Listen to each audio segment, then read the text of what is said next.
what are the differences in marketing someone like Allen Iverson, who's sort of like a force of nature, as opposed to someone who's fairly soft-spoken and who has kind of been pushed into the radar like John Wall?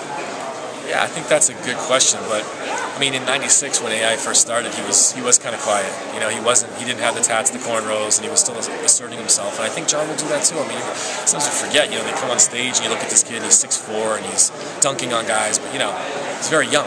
And I think that he's going to grow into his own personality. He's very grounded. He's got great people around him. He's humble, but he's very hungry.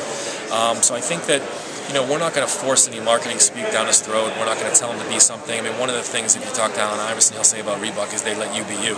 That's what they've always done with me. And Allen talked to John about that last week.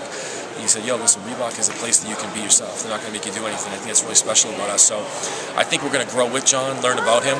He's not the same at 19. He's going to be at 23.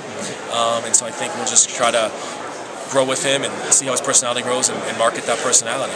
People forget that Jordan was pretty introverted when he came out. You know, as a partner with John, how do you marshal your resources to grow with him and allow him that space to expand? Yeah, I mean, that's why the whole thing of the game is like you can't go too fast too early. You know, we think he's going to be great when it comes to training.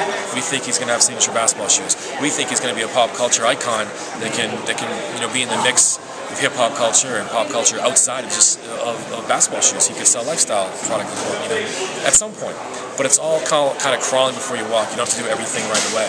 And so I think that that's, again, is us kind of, we see a big plan for John, but it's going to come in time, you know, and I think that's how we'll work it with John, is let him grow as a person.